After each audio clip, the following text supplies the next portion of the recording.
cats purr and you know that, but I bet you never ask yourself why. Let me explain.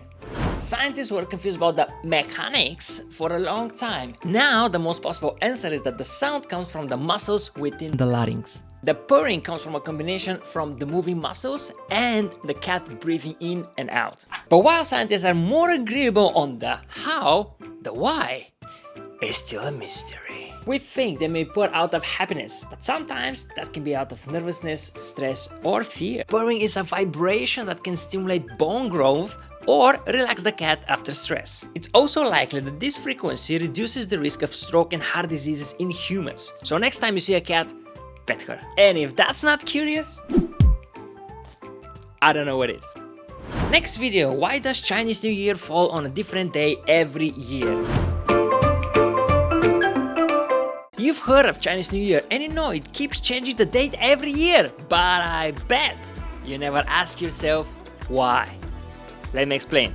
The short answer is that the Chinese use the lunar calendar, but that opens so many questions. First, what is a lunar calendar? Most of the world follow the solar calendar, that's the rotation of the Earth around the Sun, about 365 days. The lunar calendar follows the rotation of the Moon around the Earth, that's 354 days. And that's the reason why it falls on a different day every year. But China is not the only country that follows the lunar calendar. Singapore, South Korea and Vietnam are some of the rest. Then why not Vietnamese New Year? Most likely the Western world wanted to differentiate the two New Years. And the Chinese, being the biggest group in Asia, got stuck with it. And if that's not curious, I don't know what is. Next video, I will meet you with Sofia.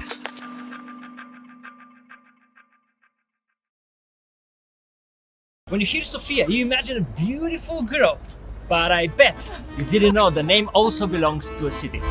People lived in Sofia before the Romans came to these lands. Due to that fact, the city is bombarded with history. Lots of construction work around the center is usually delayed as ancient ruins are often found. Have you ever wondered what a building built in the 4th century would look like? Well, like this. It's right in the center of the city and inside you can find layers of frescoes. And what else?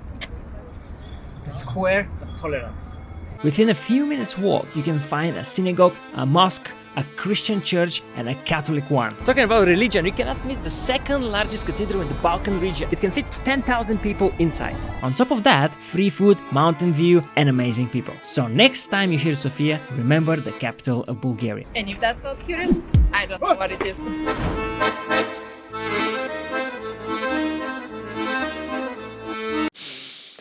You see people celebrating St Valentine's every year, but I bet you never ask yourself about the origin.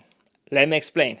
The year is 270 AD and we're in the Roman Empire. The emperor is Claudius II and he's doing pretty well. In order to expand the empire, soldiers need to travel further and that makes them homesick. The solution? Ban marriages. Brilliant! Then one priest steps in and starts marrying people secretly. You guessed it, his name is Valentine.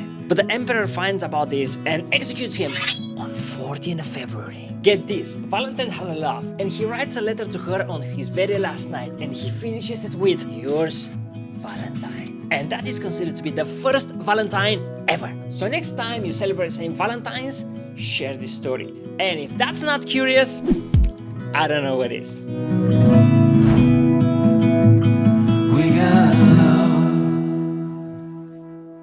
Blue for boys, pink for girls, but I bet you didn't know it used to be the other way around. Let me explain. Before the colors, all babies wore white dresses. Yes, even the boys, because you can bleach it and wear it for longer. Plus, it was easier with the toilet duties. By 1918, it was suggested pink for boys as it is more decisive and strong, and blue for girls as it's more delicate. The women's rights movement in the 1960s removed that, but in the 80s it came back as parents knew the gender in advance, and companies branded different colors. While the colors swapped, maybe at some point women started wearing pink to be seen as more powerful and equal. And if that's not curious, I don't know what is. Next episode, why do we say bless you when somebody sneezes?